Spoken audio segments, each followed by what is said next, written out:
So this is Sunday evening,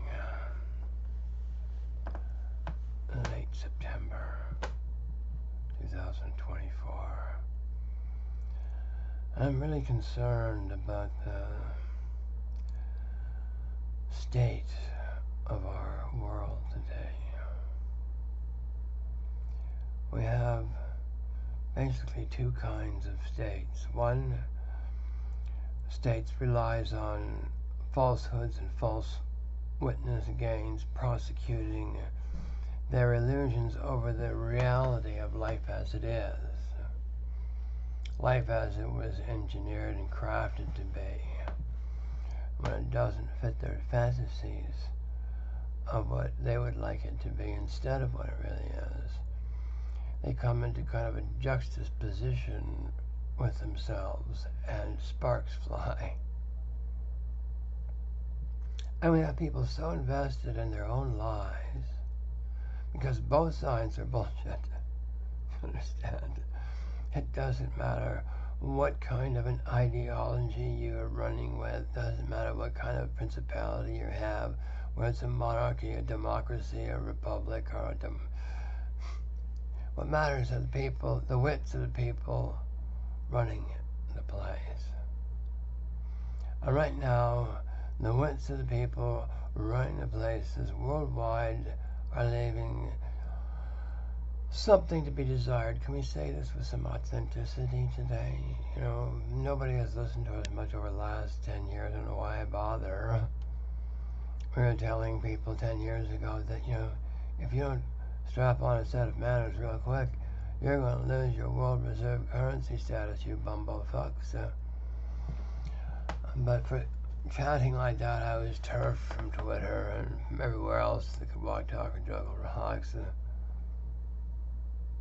Until a few folks began to see that, you know, I may be a little rough around the edges, but I'm not very often wrong when I predict things. Not very good at predicting things about my own life, but I am pretty good about predicting the events that are going to ensue from a various litany of choices that my kids have before them currently. There's the beggary to believe in my old reasonings that my previous adversaries are content to stay put in their secondary position to me, no matter how flaccid and flatulent both my wits, my integrity, my morality, and my gifts to offer in return for services become. I still want to insist on my easy ride, because I used to be the prettiest whore in town, but not so much anymore. I don't like it. So either you lie to me and tell me I'm the prettiest whore in town, or I'll boot fuck you one way or the other. Now this they call a democracy today. I would rather live under a benevolent king that's related to me than any group of mediocre committees that you can put forward. And you can get together and snigger, scrunt each other to beds in your committees, but have something sensible to present to your monarchs in charge of principalities. None of this current Palestine crisis, fabricated by these insipid fake Jews that seek the bones of my real Jews' garden without having done a fiddler's fart worth of an iota of turning the soil themselves. I just want to benefit from the promises my God made to real Jews, not fake Jews, not Nazi Jews, not like the Jews that are infesting my Palestina lands. Today you might want to educate Benjamin Nastyyahoo on his Torah. Tell him it comes directly from his king. Palestina is in Genesis way before Jacob, who became Israel, was born.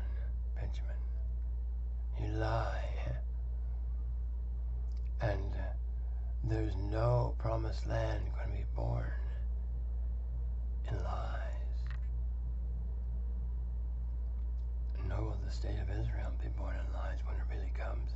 It's not here now. You are a sad pimple in the ass of humanity.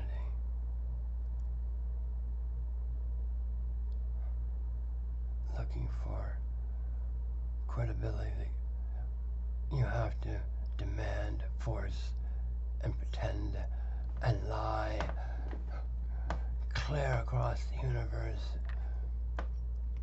and beg your current day idols to save you from the wrath of your God, whose gifts you pretend to deserve and do not. There is no land wherein my young men are empowered to blow holes in the backs of babies' heads with their pistols every day.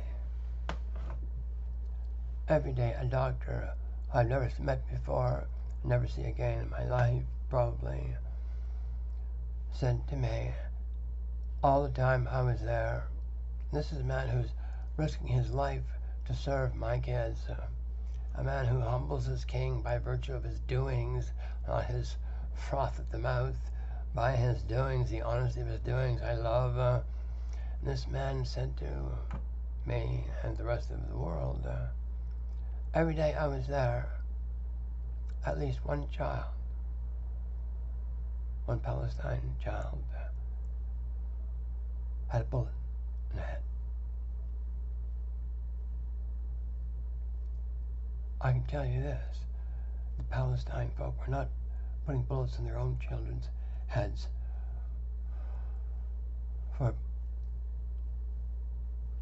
marketing purposes. Gotta keep careful grip on the time I spend with you. I don't want to overburden you with too much of our energy, but the truth is always more nourishing than any kind of series of lies that anybody can invent. They're just full of insipid delusion and hot air. A lot like the CIA being self-righteous about causing loss my entire planet wide to protect their own malformed characters from being seen for what they are. And that's not going to work anymore. My kids are literate. And who wants hot dogs when they're used to steak?